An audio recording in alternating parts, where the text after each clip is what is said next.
मंत्रों की आहुति द्वारा भगवान का प्राकट्य दर्शन। श्रीमद् भागवतम स्कंद 3 भाग 1। राजा दक्ष द्वारा यज्ञ संपन्न करना। श्लोक 18 से। अध्वर्युणात् अविशा यजमानो विशाम्पते धिया विशुद्धया दद्यो तथा प्रादुर्बोधरे।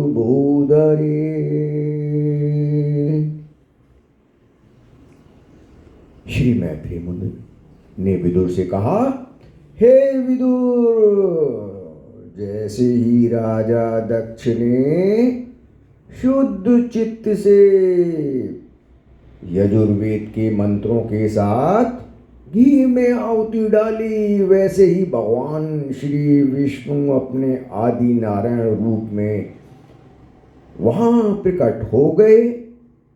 भगवान श्री विष्णु सर्वव्यापी हैं। जो पवित्र मन विधि विधान सहित सेवा तथा भक्ति के भाव के साथ मंत्रों का उच्चारण करता है, वह श्री भगवान श्री विष्णु के दर्शन कर सकता है। स्कंद 11 में भी भगवान ने कहा है कि मंत्रों के ध्वनि में मैं प्रकट होता हूँ, शास्त्रों के शब्दों में मैं शब्द तथा में प्रकट होता हूँ। श्लोक तदा स्वप्रभया तेषां द्योतयन्त्या दिशो दश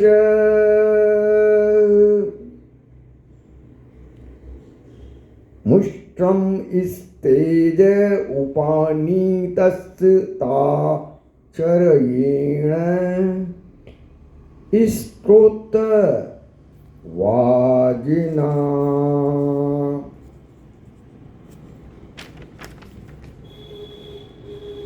भगवान नारायण स्तोत अथवा अर्थात गरुड़ के कंधे पर आरूढ़ थे, जिसके बड़े बड़े पंख थे।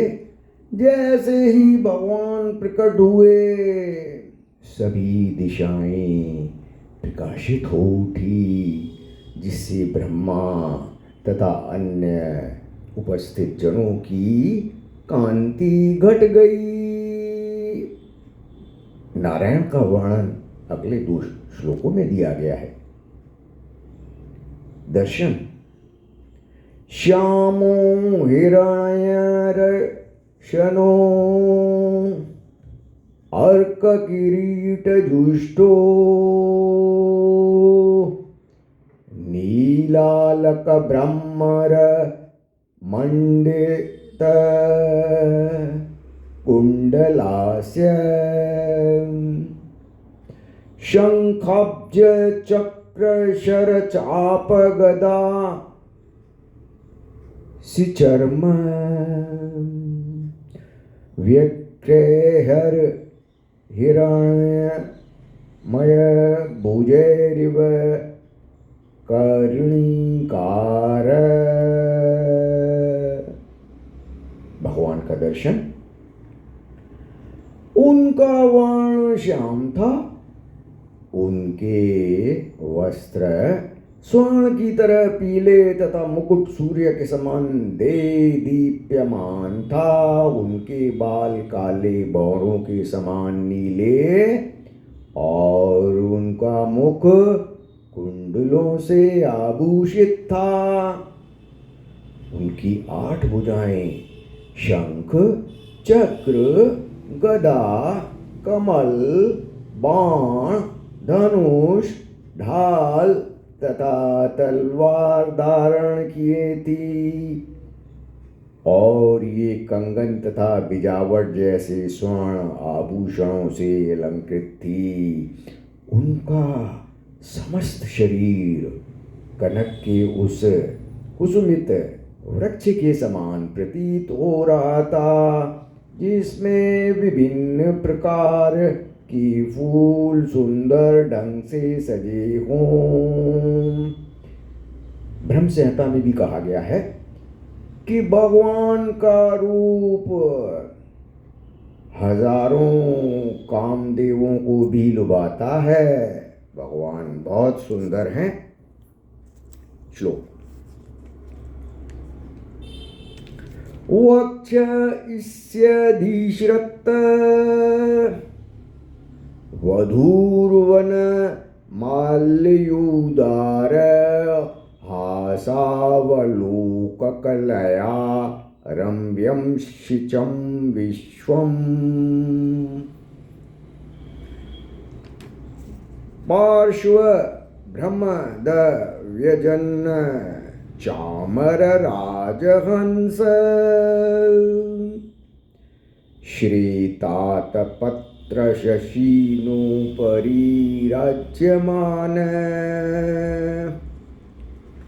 भगवान विष्णु असाधारण रूप से सुंदर लग रहे थे, क्योंकि उनके वक्षस्थल पर ऐश्वर्य की देवी लक्ष्मी तथा एक हार विराजमान थे। उनका मुख मंदहास के कारण अत्यंत सुशोभित था, जो सारे जगत को विशेष रूप से भक्तों के मन को मोहित करने वाला था। श्री भगवान के दोनों ओर श्वेत चामर डुल रहे थे, मानो श्वेत हंसों, और उनके ऊपर तना हुआ श्वेत छत्र चंद्रमा के समान लग रहा था। श्लोक 22। तमुपागत मालक्ष्य सर्वे सुरगणादय प्रणेमु सहस्तोत्थाय ब्रह्मेन्द्रत्रय च नायका। जैसे ही भगवान श्री विष्णु दृष्टिगोचर हुए, वहां पर उपस्थित ब्रह्मा, शिव, गंधर्व तथा अन्य सभी जनों ने उनके समक्ष सीधे गिरकर दंडवत सादर नमस्कार किया। श्लोक 23। तत्तेजसा हतरुच सन्नजिन्वाससाध्वसा मूर्धना धत्तांजलि पुटा उपत स्थूर धोक्षज। नारायण के शरीर की कांति के तेज से अन्य सबकी कांति मंद पड़ गई और सबका बोलना बंद हो गया।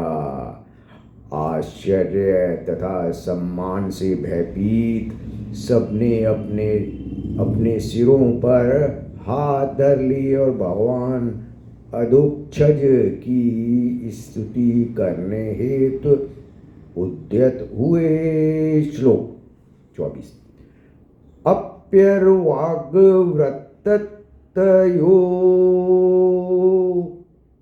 यस्य महीत्वात्मबोवादय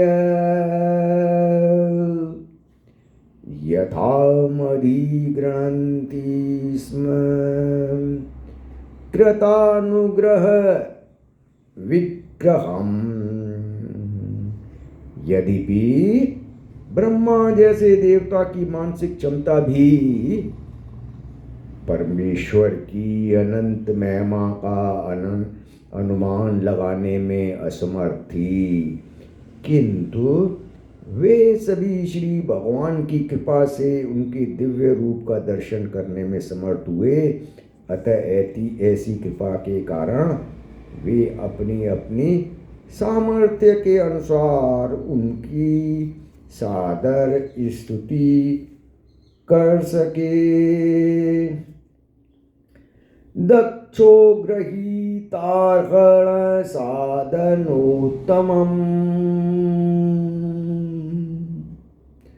यज्ञेश्वरं विश्वसृजतां परं गुरुम् सुनन्दनन्दाद्यनु गैरुव्रतं मुदा ग्रहण प्रपेदे प्रयत कृतांजलि। जब भगवान विष्णु ने यज्ञ में डाली गई आहुतियों को स्वीकार कर लिया तो राजा दक्ष प्रजापति ने अत्यंत प्रसन्नता पूर्वक उनकी स्तुति करना प्रारंभ की। वस्तुतः भगवान समस्त यज्ञों के स्वामी और सभी प्रजापतियों के गुरु हैं और नंद और सुनंद जैसे पुरुष तक उनकी सेवा करते हैं। दक्ष उवाच शुद्धं स्वधाम्न यूपरताखिल बुद्ध यवस्तं चिन्मात्रमेकमभयं प्रतिशित्य मायम् तिष्ठं स्तयेव पुरुषत्वमुपेत्य तस्या मस्ते भवान् परिशुद्ध इवात्मतंत्र। राजा दक्ष ने श्री भगवान को संबोधित करते हुए कहा, हे प्रभु, आप समस्त कल्पना अवस्थाओं से परे हैं।